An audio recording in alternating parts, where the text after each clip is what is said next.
Welcome to Telugu classes by Purnima. ఈరోజు వీడియోలో AP TET మరియు డిఎస్సిలో వచ్చే 9వ తరగతి తెలుగు వాచకం నుండి మిగిలిన ప్రాక్టీస్ బిట్స్ ఇప్పుడు తెలుసుకుందాం. Practice bits 15. ఆచార్య భద్రిరాజు కృష్ణమూర్తి అనే పాఠ్యభాగము ఏ ప్రక్రియకు చెందినది? వ్యాసం. ఆచార్య భద్రిరాజు కృష్ణమూర్తి అనే ఉపవాచక పాఠంలోని ఇతివృత్తం 1 మరియు 3. భాష మరియు సామాజిక చైతన్యం. భాషా శాస్త్రంలో దేశ విదేశాల్లో పేరెన్నిక గన్నవారు క్రింది వారిలో ఎవరు? చేకూరి రామారావు. క్రింది వారిలో పాఠ్యగ్రంథ రచనల్లో పేరుగాంచిన వారు కె రంగనాథాచార్యులు. తెలుగు లిపి గురించి, పద ప్రయోగాల గురించి అనేక అంశాలు సమగ్రంగా రచించినవారు బూదరాజు రాధాకృష్ణ. తెలుగు అక్షర నిర్మాణం గురించి, ప్రత్యయాదుల ఉత్పాదకత గురించి విశేష ప్రయత్నం చేసినవారు డాక్టర్ ఉమామహేశ్వరరావు. మధ్య మండలం గాక మిగతా మండలాలలో నవలా రచన చేసినవారు పోరంకి దక్షిణామూర్తి. క్రింది వానిలో భద్రిరాజు కృష్ణమూర్తి గారికి సంబంధించి సరైన దానిని గుర్తించండి.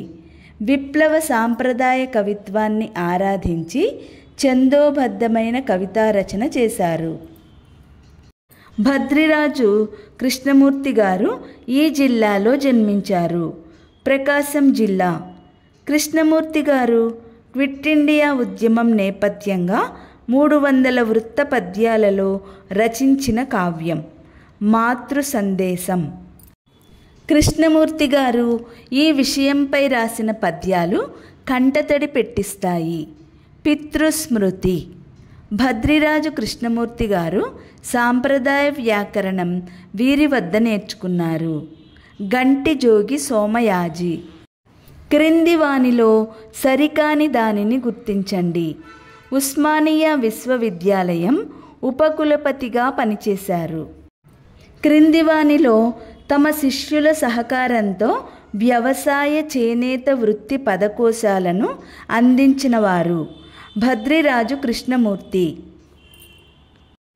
క్రింది వాటిలో భద్రిరాజు కృష్ణమూర్తి గారి గురించి సరైన దానిని గుర్తించండి.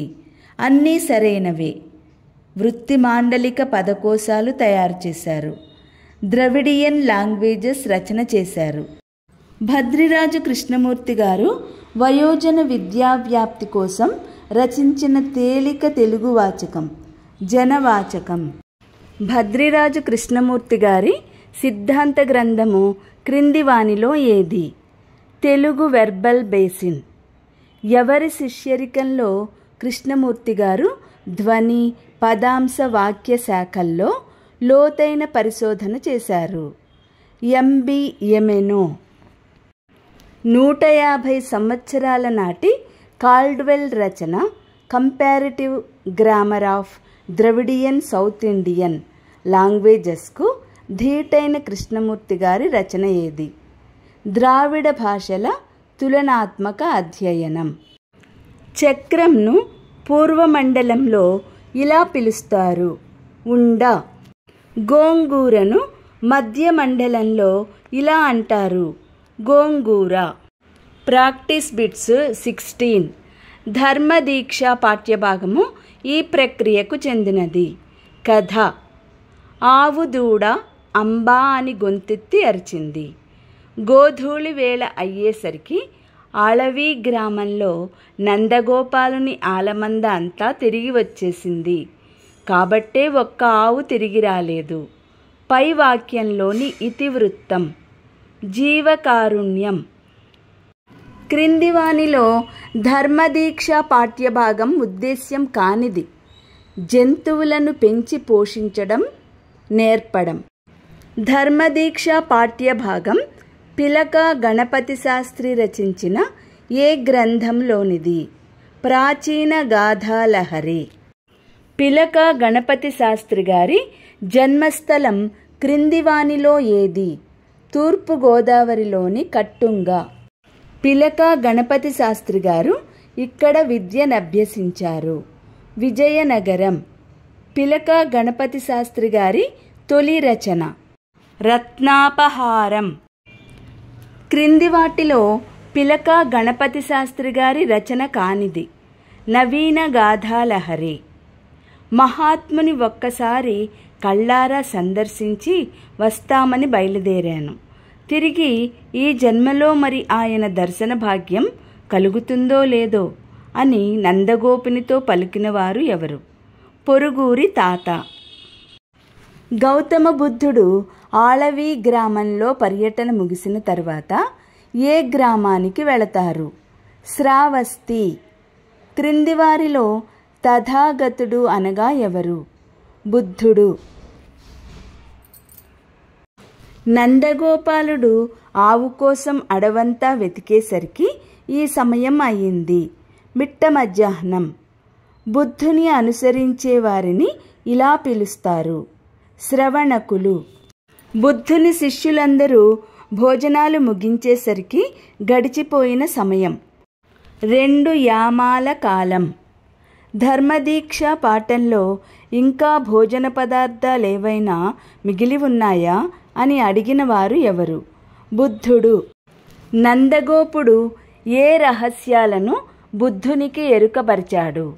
గోసాముద్రిక.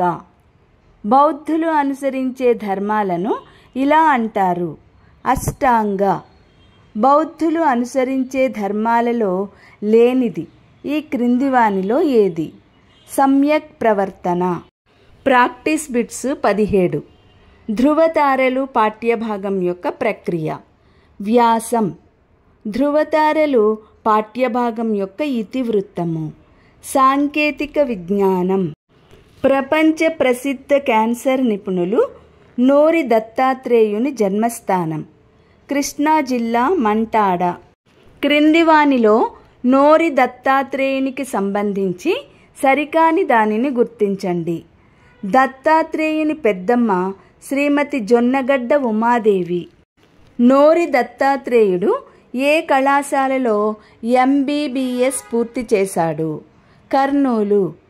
MBBS పూర్తయిన తర్వాత నోరి ఈ ఆసుపత్రిలో పనిచేశారు. గాంధీ. నోరి దత్తాత్రేయుడు ఈ విశ్వవిద్యాలయం నుంచి MDలో ఉత్తీర్ణులైనారు. ఉస్మానియా విశ్వవిద్యాలయం. 1977లో క్యాన్సర్పై పరిశోధన చేయడానికి దత్తాత్రేయులు ఏ దేశానికి వెళ్ళారు? అమెరికా. నోరి దత్తాత్రేయుడు ఎవరికి వచ్చే క్యాన్సర్ వ్యాధులను నివారించడానికి విశేష కృషి చేశారు? మహిళలకు. 1979 నుంచి ఏ వైద్య ప్రక్రియలో పరిశోధనలు జరిపి అత్యంత నైపుణ్యం కలిగిన వైద్యునిగా సేవలందించారు? బ్రాకీథెరపీ. క్రింది వారిలో ఎవరికి నోరి దత్తాత్రేయుడు క్యాన్సర్ వ్యాధికి చికిత్స చేశారు? బసవతారకం. క్రింది వారిలో దత్తాత్రేయ గారి సతీమణి ఎవరు? సుభద్ర. క్రింది వాటిలో దత్తాత్రేయుడు అందుకోని పురస్కారం? పద్మభూషణ్. 2015లో నోరి దత్తాత్రేయుడు అందుకోని పురస్కారం పద్మభూషణ్. క్రింది వారిలో 1991లో J.J. కాణే పురస్కారం అందుకున్నవారు? సర్దేశాయి తిరుమలరావు. సర్దేశాయి తిరుమలరావు గారు ఈ జిల్లాలో జన్మించారు. కర్నూలు. సర్దేశాయి తిరుమలరావు గారి మాతృభాష క్రింది వానిలో ఏది? కన్నడం. ఈ వీడియో లైక్ చేయండి, షేర్ చేయండి. మరిన్ని ముఖ్యమైన వీడియోల కోసం సబ్స్క్రైబ్ చేసుకోండి.